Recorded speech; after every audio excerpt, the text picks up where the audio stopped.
So yes, I'm Phil Webber. I am a member of the Aston Centre for Artificial Intelligence and Research and Applications here, and also the Aston Institute for Forensic Linguistics. That's kind of the applied AI part of what I do, I suppose. Within that, a couple of virtual organisations, the Forensic Data Science Lab and the Forensic Speech Science Lab. So I've got one or two questions, first of all. So I don't want to give you nightmares, but let's hypothesize that you've been arrested and you're accused of committing some crime. I know, let's say you've been we're accused of plotting to rob the Bank of England or something, okay? So part of the evidence relies on some audio recordings. I mostly talk about audio. I could be talking about other types of data, but my background is mostly in speech, so audio recordings. So there's some audio recording from the scene, has been from the scene of the crime, so a recording of someone plotting to carry out this crime. You've been arrested, and so the police have taken an interview of you. So the audio recording at the scene of the crime is probably muffled, it's been recorded on a mobile phone, perhaps difficult to hear what's being said. Police interview is maybe recorded in a small echoey room, but it's quite high quality, it's clear and so on. So the prosecution, part of the prosecution's case relies on them saying that the person speaking on both audio recordings is you. Okay, so obviously they know one of them is you because they've recorded that.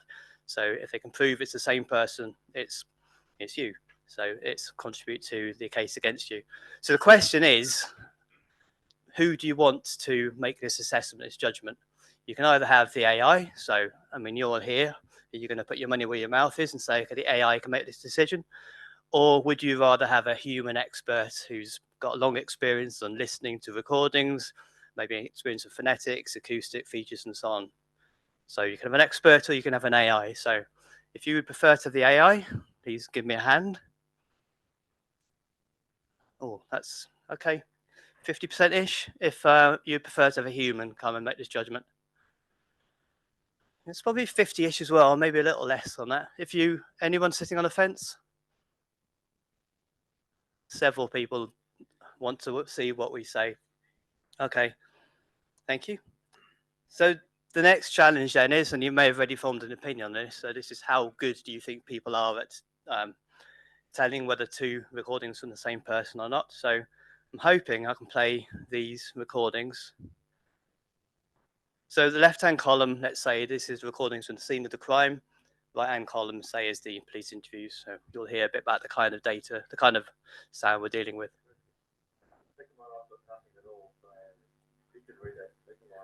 Okay, I'm not going to play the whole thing. That's one side of a pair. This is the other side of the pair.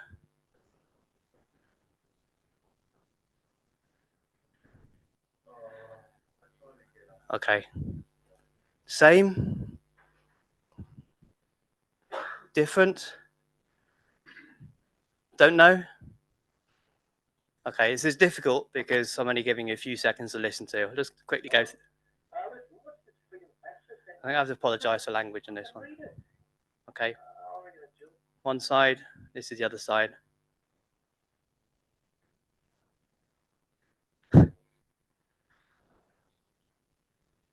It's easy, right? So, same person.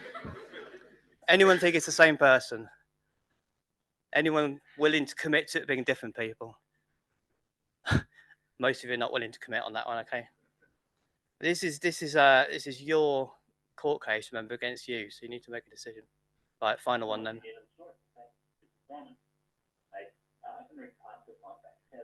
Okay, not got much time. Let's move on.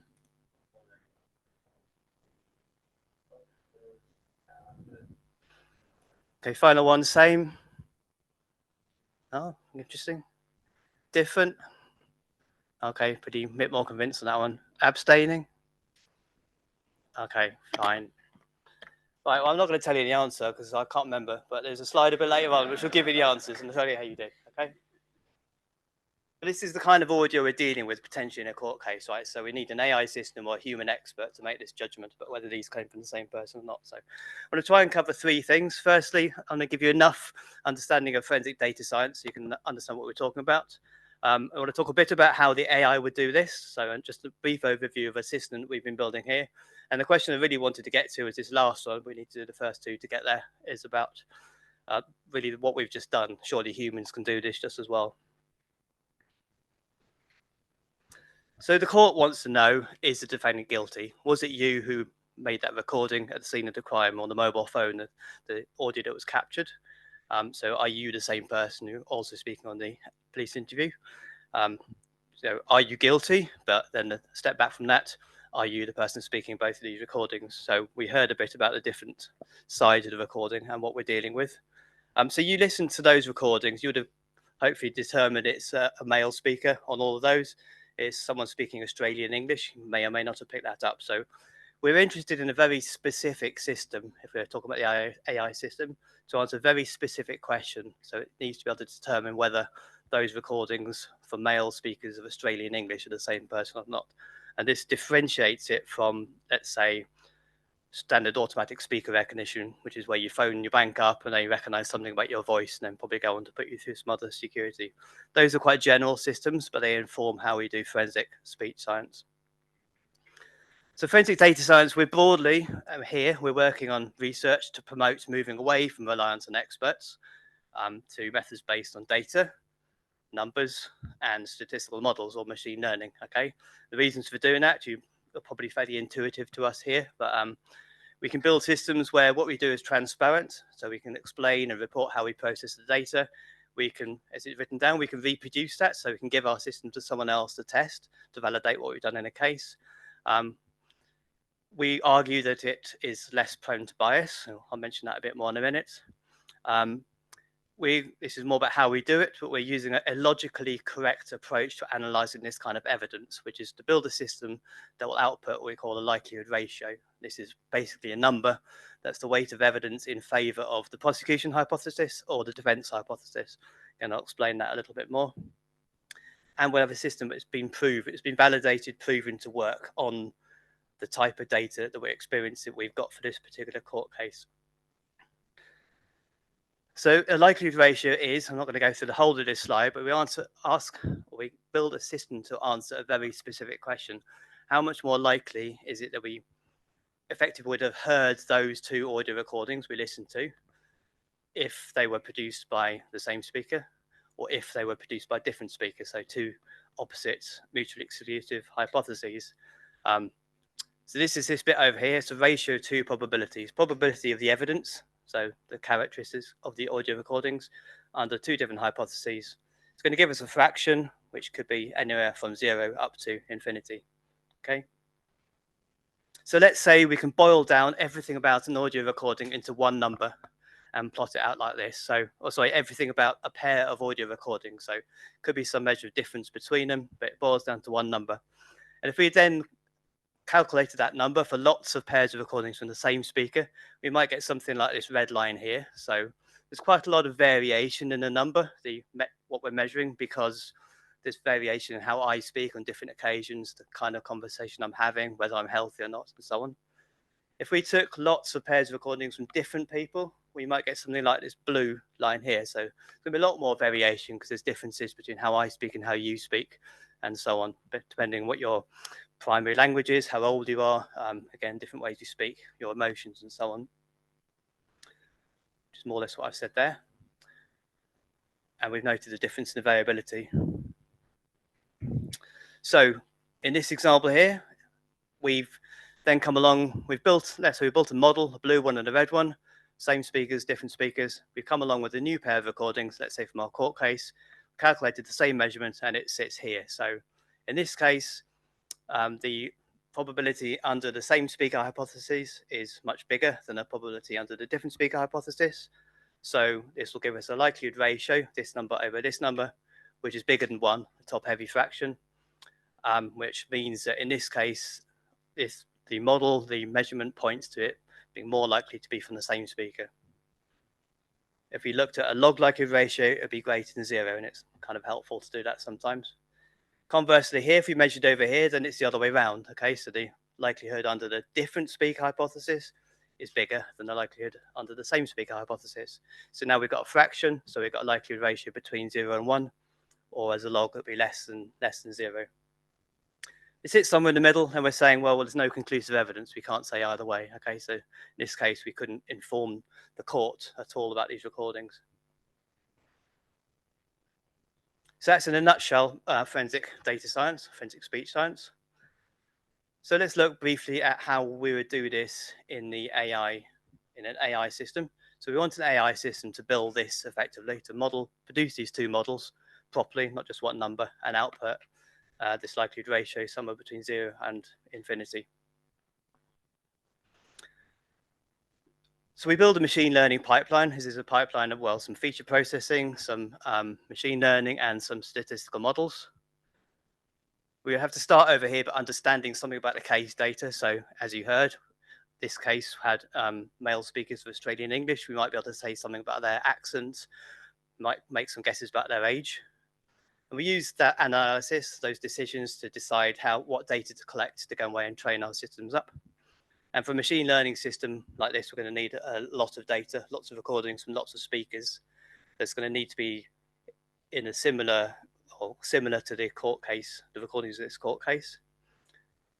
Then we'll go and collect some more data to test so we can report to the court how well this system works once we've built it as best as we can. And finally, when we've done all of that, we'll then apply the system to the recordings we've been given by the court and give them a likelihood ratio, and they can use that to deliberate further with the other evidence they've got, for example. So very briefly, we will take some audio recordings, we'll apply some fairly standard feature analysis to extract the main characteristics of human speech, which is around the frequencies in our voices. We usually do that with short overlapping windows, so we end up with a vector that's going to vary in length, depending on how long the recording was. That's not particularly useful because we need to be able to compare different recordings with each other. So we then pass all that into a neural network. So notice this is something like an image. So we got frequency up this dimension, time across the bottom, and some variations in what the image looks like. So we actually use a machine learning pipeline that's very similar to how we would process, or we would use to process image analysis, image detection, object detection, that sort of thing. So we effectively pass this patch around over the image, put small pieces of input at the bottom, lots of processing, let the network work out for itself what to do with this data. So this neural network will be trained to predict the speaker. So we'll have lots of data. We know who the speakers are. We'll pass them into this and let the network work out for itself what's important for the task of predicting speakers. So that will involve it throwing away information about the language content, for example, and maybe other things it doesn't need to take account of. Once we've trained all of that up, we will go back a layer and extract a fixed length representation. So we can now pass a new recording into this neural network, and we can read off the readings at this layer, normally about 500 dimensions, and that somehow gives us a fixed length vector which encapsulates what the network has learned is necessary to recognize a speaker from an audio. And then you can see, then we can take two of those, one from the question speaker recordings, one from the known speaker recordings, so police interview, pass them into some further models which will then compare them in some way and output the likelihood ratio. So do this part here to produce what we looked at earlier. Just a quick aside, so we're obviously all very concerned about bias in AI. One of the main purposes of doing the forensic data science in this way is to mitigate against human bias. So we are making all our decisions about what to do with the data, what type of data to choose right over here. We're carrying out automated analysis and we're outputting a number. So it's very difficult for us to influence the judgment in a court case, for instance, by making decisions here. We're separated from the output by far enough that we hopefully take human bias out of the system. Now, I know that doesn't answer the question about AI bias, but we can maybe talk about that another time. And the other thing we're all very concerned about is explainable AI. So it's a valid question is, okay, so how is the system doing this? What's happening inside that neural network, for example? And ultimately, at the moment, we say, well, we don't know and we can't know. So what we do, as I mentioned earlier, we take another data set, pairs of recordings in the conditions and from the population that's important for this case. We know whether the pair is from the same speaker or different speaker. So we know how we expect our system to perform. And then we apply that data set to the system and we see how it performs. And we can tell the court, we can give the court a number, in fact, that says this is how well the system performs and therefore how well we expect it to perform in your court case and how much trust you can put in it. And there's questions around how much data we need to do that, but again, we'll skip over those for now. So we can visualize the system performance and then turn that into a number. So this plot here is, so every point on the red line is the likelihood ratio output from the system from a different speaker pair of recordings. And every point on the blue line is the output from a same speaker pair of recordings. So if it's the same speaker, we effectively expect it to be right over here, infinite. If it's a different speaker, infinitely negative. So we can see here that the system is more confident with some pairs of recordings, just like you were maybe those three at the start. As we come down here, it's less confident. If it's on the middle, it's that point where there's no useful evidence, and it's made some mistakes over here. But this is from applying the system to a broad data set of test data. And we can say things like the more far apart, therefore those lines are, the better the system is in some sense. We can turn all of that into a number, and the main reason I'm showing you this slide is because these numbers come up when we look at the experiments I'll talk about in a moment. So there is a formula. I don't want to focus on that. This is basically an average penalty for the system for any mistakes it makes and any points where it's less confident. So it's going to penalize these points down here more than these ones over here. We end up with this cost of log likelihood ratio. One number closer to 0 means the system is better, or more confident, more informative. As it gets nearer to 1, it's less useful. If it goes over 1, it means something's gone wrong. So we could investigate how well the system was trained, for example. So the point is we end up with a number between 0 and 1, closer to 0 is better. Okay, so hopefully that was enough to at least get the gist of what's going on here. So this is the part I really wanted to talk about, actually. So all that was preamble. So we have an AI system which can compare speakers. But one of the things we are working on here in a broad sense is getting this kind of system accepted in the UK jurisdiction, for example. So we can't actually do directly forensic voice comparison in this way in the UK. So people are still reliant on experts and arguments about why they want to remain reliant on experts, which is partly why I gave you Australian English to listen to earlier, because we have applied this system in the Australian jurisdiction. So this is the answer to the earlier question. The first two pairs were from same speaker. I think the middle one was one which everybody found very difficult, and the last one was different speakers. Now, I know you've probably forgotten what they sounded like now, but the system got 2 of them right, got 1 of them wrong. So these are difficult pairs. And in our experiments, which I'll talk about, the humans got it wrong, got them all wrong. So don't feel too bad if you didn't know what the answers were. I wouldn't have been able to do that. And the humans in our experiments, people got longer, they got more audio to listen to. But the point of the next experiments is the one accusation that's leveled against these automated systems, or AI in this case, is that people say, well, I can do that just as well. I can pick up the phone, I know who's speaking, and I can determine whether these 2 recordings from the same speaker or different speaker. Now, you may already have a different opinion on that, but this is an important question because the system is effectively an expert witness, and we can't use expert witness testimony in the court unless it's going to be useful, assist the trial of facts to the judge or the jury in making a decision. So we need to know whether this is true or not. This is just to highlight there's 3 papers on this, and I'm not the first author, so I'm talking about work that other people have done, but I've been involved in, just fair disclosure. So our main question is speaker identification, so what you did at the start, by a lay listener, so you, in other words, listening on your own, better or worse than using an AI system for doing that, with some caveats around that. So this is just saying that's exactly what you did. You've never heard these speakers before. You listened to recordings, or perhaps you listened to them live and you made a judgment. And we'll add in a few other questions as well. So is it easier or harder if the accent is unfamiliar? So maybe you're not that familiar with the Australian English accent. And what about if the language is unfamiliar? So perhaps English is not your first language, for example. Second question is, well, people will then come back and say, okay, well, it's difficult, but if you give me the output of the system, then it'll help me to make a better judgment, and overall we'll come to a better answer. So again, is that true or not?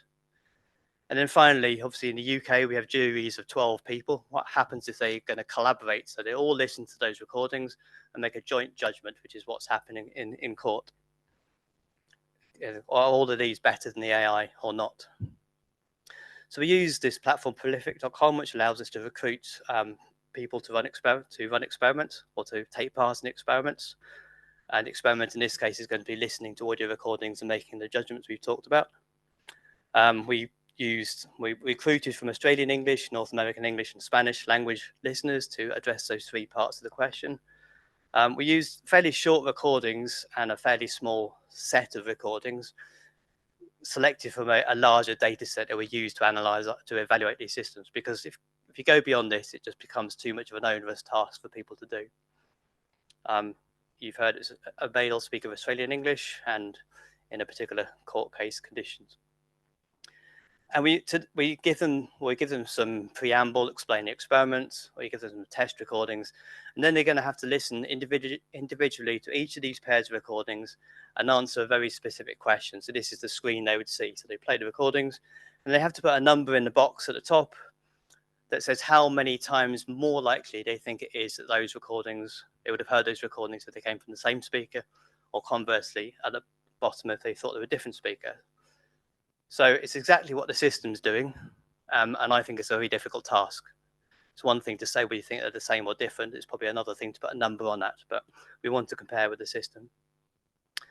So what happened? Okay, so these are the CLLR measures I told you about earlier.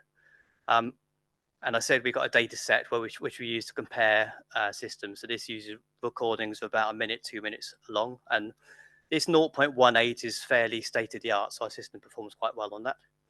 We're only using 15-second sections and fewer of them here, so the system doesn't perform so well. So we've got this measure of 0.42.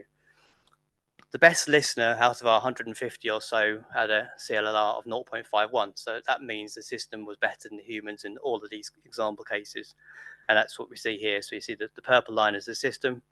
And then within each of these violin plots is every response from a listener. So these are the Australians, these are North Americans, and these are the Spanish. So we also see the accent makes it slightly more difficult, which you're probably not surprised about. So if you're not familiar with Australian English, and language. So our Spanish listeners found it harder to tell apart the English speakers. And again, you may not be surprised, but maybe it would be easier for someone who doesn't know the language because they wouldn't be distracted by the content, for example. I'll skip over those. Well, no, very briefly. These are two related metrics, which basically tell us that the listeners were generally less confident. So they gave us less strong answers, so smaller likelihood ratios. And they were generally biased towards saying that the speakers came from the pairs of recordings came from different speakers. So we might interpret this as they're less willing to say that someone committed a crime. So perhaps it's a good thing. And less willing to make a strong judgment. But this is in court, so we want the right answer, right? So these are both problematical, these results. And this is just going back to those Tippett plots, which I showed you, showing how well the system performs here overall. So it's more jagged, there's fewer responses. And these are examples which show us something about how humans perform. So this person here, we can see the bias towards different speaker responses. So they're incorrect. This person here has just chosen a fixed value. So if they thought it was the same, they put a number on it. If they thought it was different, they put another number on it, but they haven't been able to put a weight on that, a strength of evidence. And this person here is very conservative. Mostly they're saying, I don't know, like lots of us did at the beginning. And these patterns were repeated across the whole data set, which may be interesting. It's the kind of thing that interests me, but it's difficult to say exactly what use it is in this context. Okay, so very briefly, what happens if we also tell the user then how the system performs? So we run another experiment for this, where we say exactly the same as before, and then we say this is the number the system output. Now make your decision. We obtained better responses, so the human listeners did better, but still not quite as good as the system. The best listener was almost as good as the system. And this just replicates the patterns we tend to see in other contexts where an algorithm performs better than a person, but somewhere in the middle if you give both pieces of information. At this point, it was a challenge. So I think some of the users said, well, it's a difficult task. If you gave us clean audio, we would do better. Or if you told us about the difficulty of the task in advance, we'd do better. So again, we thought, well, let's test that out. So run some new experiments, exactly as you saw before. But this time we say, okay, this is going to be a hard task. They're going to be noisy recordings.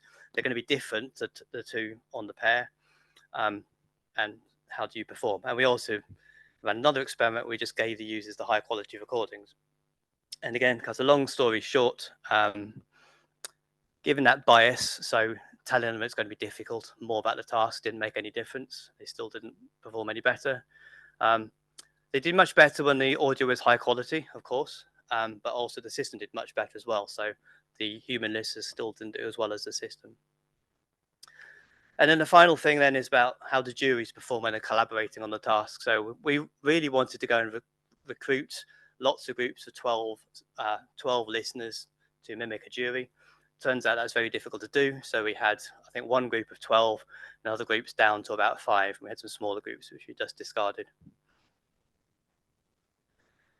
So system performs a bit worse now. I didn't mention we use less data again for this, just because of the complexity of the experiment.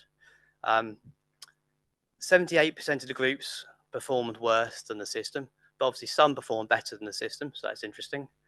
We did some analysis of demographics and how people addressed the problem and how big the groups were. We didn't really find any obvious patterns. We thought perhaps bigger groups would work better, for example. We thought perhaps there'd be a learning effect as well. So as they went through the series of stimuli, they would do better. Again, we didn't see any of that, but perhaps because it's a small experiment.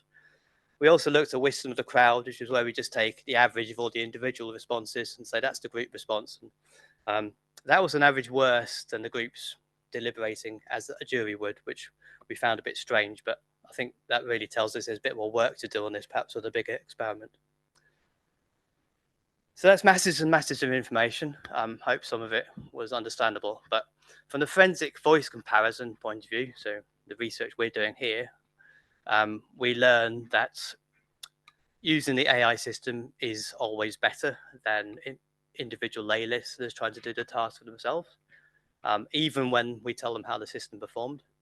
We also carried out asked some questions before and after, and we found that people tend to overestimate how good they are at this task. So again, maybe you think that when you came to the task at the beginning of the talk, you thought you'd do better than you would. I don't know. Accent and language makes it more difficult. And even collaborating groups of listeners don't perform as well as the system.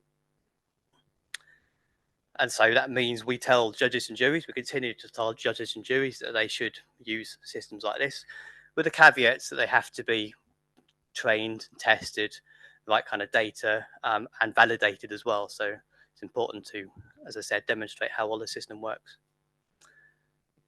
And this is just a very, not very deeply thought through list of things that may be more general questions. So are there more general questions for AI and how it interacts with human intelligence? Where should we involve humans or not?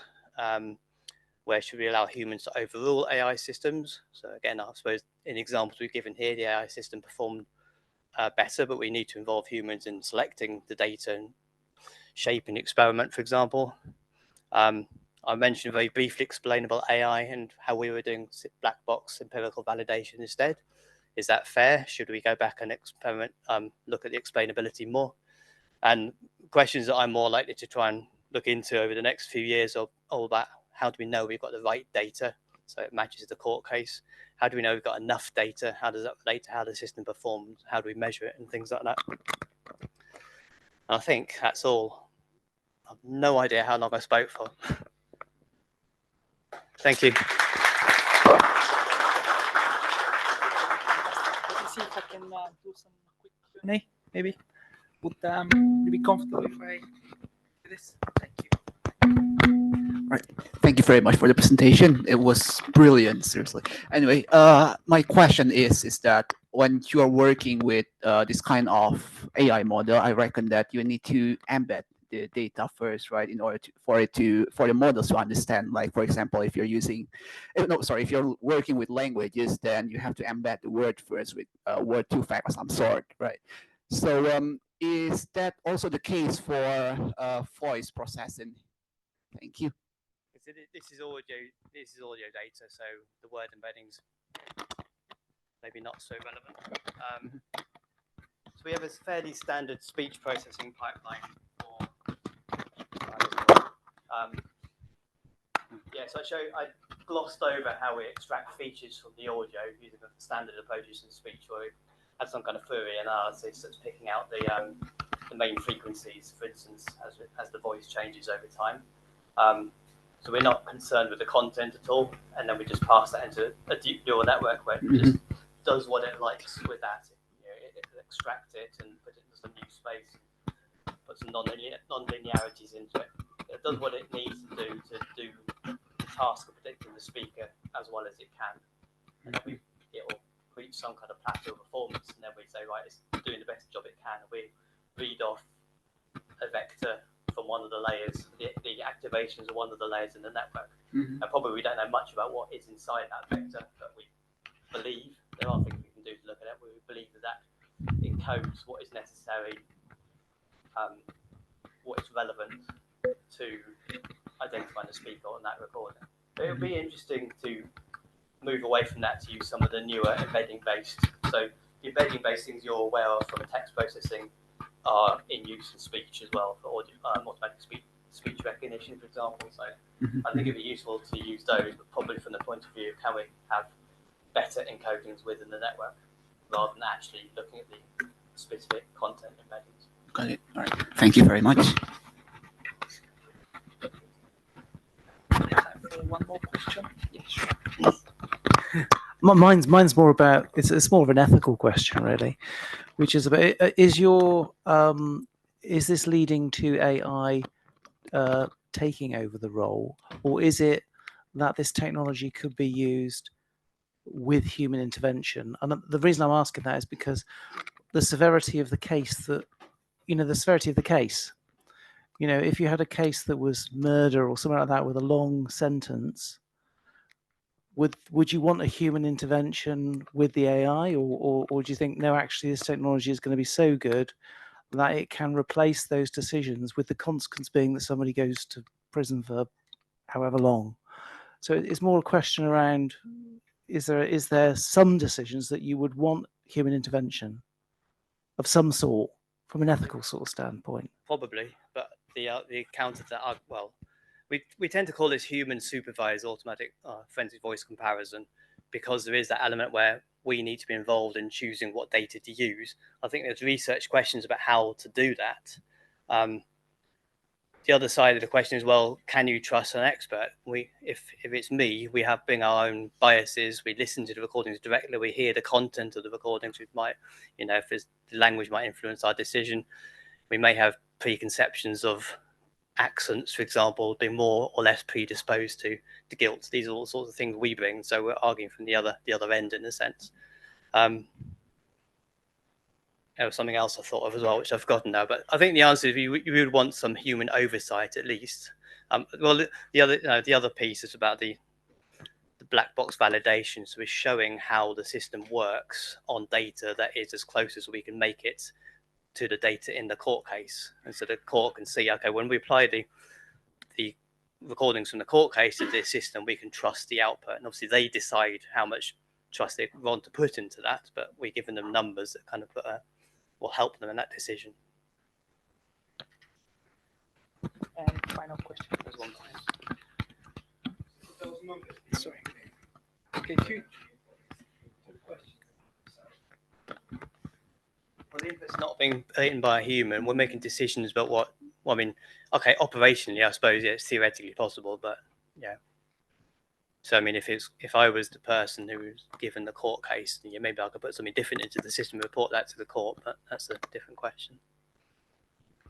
So this question is just about the data, because I can see in the whole process, maybe it was difficult to get some very varied data, but I just wanted to know how it performed in cases whereby it's the same person speaking, but the second voice recording the person has a voice, a sore throat, and the voice is very different. How do humans perform in such a voice? What? So the second person has a sore throat. It's the same speaker, but their voice is very different in that instance. How do humans and AI perform in such a scenario if you did have any kind of Okay, so data? the lower quality data, the worse the AI is going to do. So we saw that in those experiments towards the end. We were using less data in that case. So the more muffled it is, the worse the AI is going to do. I think part of the answer to your question is that bit at the beginning where we're determining, we have those recordings from the court case. We may or may not know that someone with a sore throat, maybe we make that decision, then somehow we need to collect data or simulate it that represents male speakers of Australian English of a certain age who have sore throats. Now, I don't know how we collect that or simulate it, but that's what we would try to do. We need to get as close as possible. So some of the research would be interesting to do is to see how much we can move away from that by maybe preempting some of those questions. So if we trained and tested the system for one court case and we get a new court case, is there some way we can say, well, this is similar, so we don't need to retrain it or test it? Or is it somehow possible to measure how well the system works for people who don't have sore throats, and we get another court case where there is a sore throat? I don't know. You have to take all of these case by case effectively. Is one of the problems, because it's then expensive to apply this kind of system because you need to go out and create those data sets for training and testing. And I think that sort of question is interesting for the point of view of, well, how do we know what data we've got, and how do we know we've got the right data for training and testing the system, and how do we know the effect on the judgment of if we don't get that question right? Thank you very much.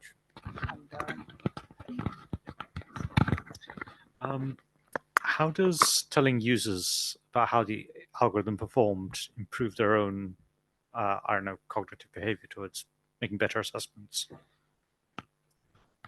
I don't know. That's what people will say sometimes. So they will say, I believe I can do better if I know how the system performed, for example. I believe. I can't give you an exact pointer to that at the moment. I mean, it's a bit like, I suppose it's related to the idea that the group getting together should perform better, ensemble opinion. I think it was something that was leveled at when we published the first piece of research. This was a question that was leveled at us, and I think it's a question that does come up when we discuss these things with people in the legal profession, for example. Therefore, it's something we tested, but as we found, it didn't have any effect anyway. That's not really a half answer. It's just saying I don't know. I was just curious because it was a bit interesting how that actually affected them overall. Anyway. Well, it could be a confidence thing. So if you're not so confident in your own decision making, you see what the system did, you might be tempted to say, well, I'll up my weights a bit because the system was obviously really confident. I won't just copy the system, but I will put something close in. I think actually when we looked at the individual results, there was one, we had those tipper plots. I think there was one tipper plot which was extremely close to the system. So that person obviously had copied what the system did. But other people, I can't remember now, but were biased in different ways by what the system output. But overall, it wasn't helpful. Fantastic. That was an amazing Q&A and super interesting topic to kick us off. Thank you, Phil. Thank you. And